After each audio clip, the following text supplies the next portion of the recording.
So again, I'm going to repeat it, because your highest potential is when you meet every situation, every invitation, every opportunity,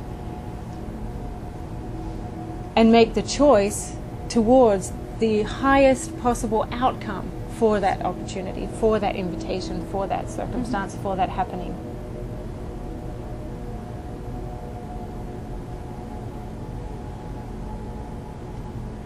And so each opportunity is like that little bite of that chocolate from Quality Streets, that little bite.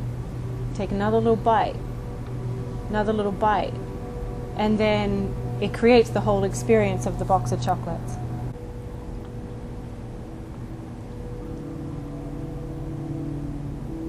But you can't eat them all at once, right? That's the point. Otherwise you'd feel sick. You can't eat that whole box of Quality Streets at once. Your poor little adrenals and everything, it's just too much. So life is sweet, it's gentle, it gives us what we need in the amount that we can take it. So as a sidebar, when you're experiencing some situations that are more challenging, that are on the more challenging end of the spectrum, and your mind might say, or it might have said, maybe you can remember times when your mind said, this is too much, I can't handle this. So going forward, I want you to know that that's a lie. That's a lie that the ego tells you to keep you small, to buckle you down into the safety of the perceived fear. But it's not real. Because the truth is that you can handle it. How do we know? Because you are. If you think the thought, I can't handle this, well, let me tell you that in the moment you think the thought and you heard the thought, you are handling it. Handling it is happening. So life only ever gives you what you can handle, only wholly and completely. Even in the face of a thought, I can't handle this. Even in the face of the thought, this is too much.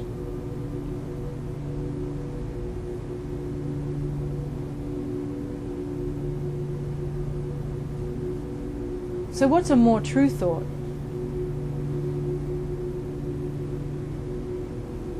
Then it's too much. Yeah. So we could acknowledge it, right? We could say that even though this is difficult for me right now, and even though I don't really understand what's happening, and I'm feeling it mentally and emotionally, I have faith and trust that I have the tools and the support to be able to handle what's here. And so you know what? That's what I'm going to do. I'm just going to sit. I'm going to relax my body. I'm going to remember my breath. I'm going to pray. I'm going to send blessings to everybody that's contributing to this experience. And know that somehow that this is for my highest good. Even if I don't understand it, which I'm not right now. So that's a slightly better feeling thought than that hunkering down feeling and that shutting down feeling of I can't handle this. Like in that moment, you've just made a choice between depression and hope.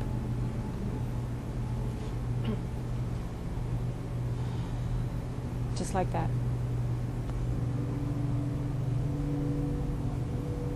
So this is what we're talking about, your highest potential. It's a lot to integrate and to digest. You're bringing in much more of your true divine energy here. We're asking it to calibrate. We're asking it to integrate. We made a call for congruency in the very beginning, do you remember? That was our call, that was our prayer for this. So it's a lot to digest. Maybe the quality of your dreams have been interesting and shifted. Right? Yeah, me too.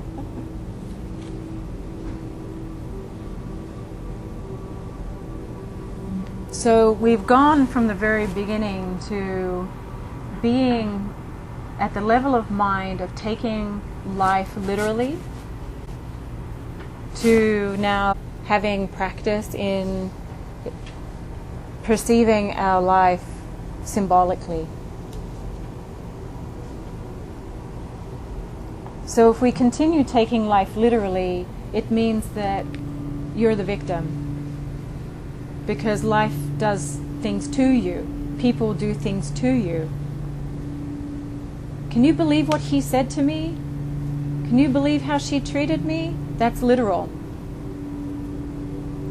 But the symbolic is saying, that's interesting. I wonder what that was for.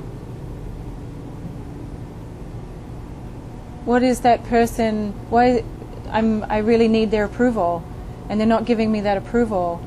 So, oh, that's right. So I need my approval. It's for me to remember that I have my own approval, and the only approval I really seek is the God of my understanding, is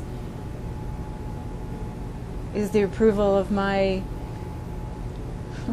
my own whole self.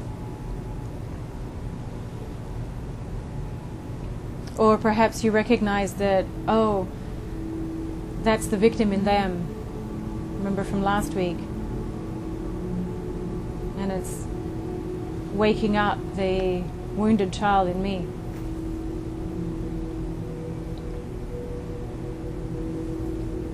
So there's a lot more freedom, there's a lot more creativity, there's a lot more space to play from viewing our lives from that symbolic perspective. The literal perspective is just way too limiting. It's way too painful. You're just going to go nuts. You're just going to go mad. It's mad. Don't you think you have to go through that, though, to get to the symbolic? It seems to be the way of it. Yeah. Yeah, it seems to be the way things are done in this human experience. Do you remember when we talked about the baby not being able to eat steak? It's like that.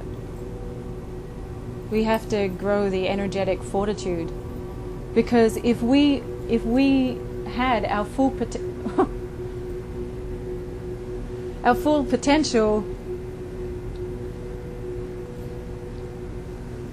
if you're I can't even.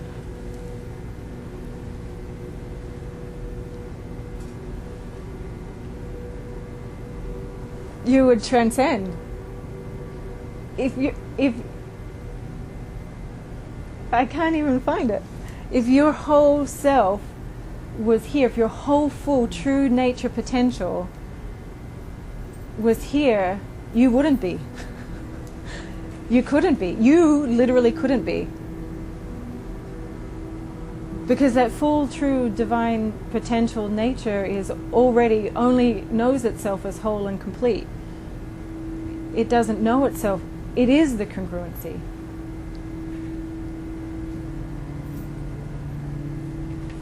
It really would be like, the 6-month-old eating steak. It just is. It's just impossible. So we have to get bits. We have to have bits given to us so that we can digest it and acclimate it and integrate it.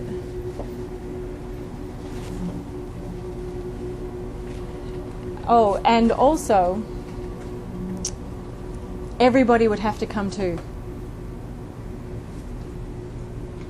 So we seem to need to just kind of do this in bits and pieces together, because otherwise we'd all have to do it at the same time.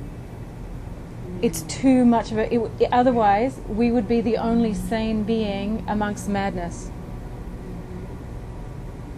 If you became your true whole divine self spontaneously, the rest of us couldn't handle it. We wouldn't know we would go mad. We wouldn't know how to integrate that level of divinity. We wouldn't know what to do.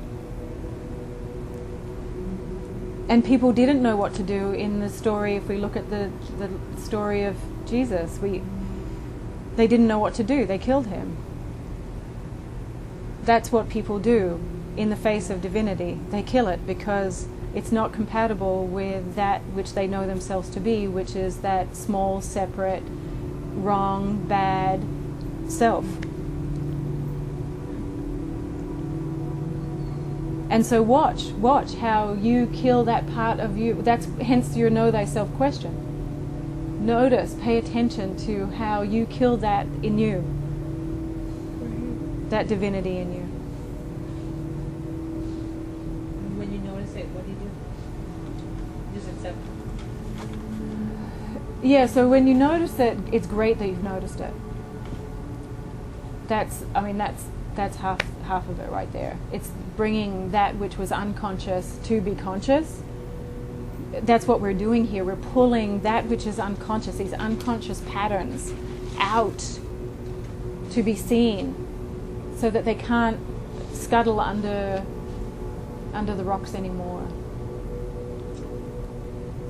So when you notice that, you pray and you give blessings and you offer a healing statement. So one of my healing statements is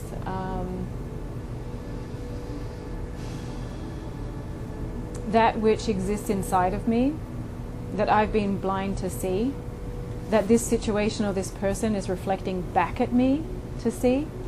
I ask that that be illuminated. I ask that it be healed. I ask that it be made whole. I ask that I remember my true and divine nature. I ask that whatever it is be returned to the time, the space, the frequency where it belongs, to the point where it was created, to the point even before it was created, so that I can be free. And then I ask the energy of my original true and divine nature to fill that space, so that I can remember my wholeness, so that I can know myself as whole, and so that I can be a channel, so that I can be a source for my divine gifts that I was made manifest to be, to contribute to the evolution of humanity.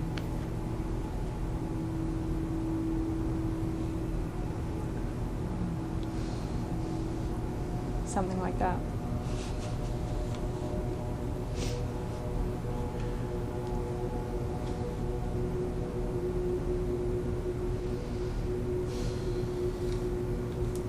You know you find a gremlin because it hurts. It hurts. It feels sticky. You contract. The muscles contract. You feel nauseous. Your throat constricts. You get migraines. Your back goes out. You get a cold. You get a flat tire. You get angry at the flat tire. Whatever.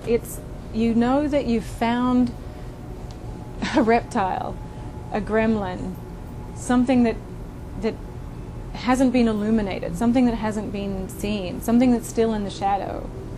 You know it because it hurts. You suffer. And that's when you call upon the prayer. So you illuminate it. You illuminate it with the light of your own grace. You know you have it. We did the meditation last week. You've remembered your potential this evening. That golden elixir. It's all available to you.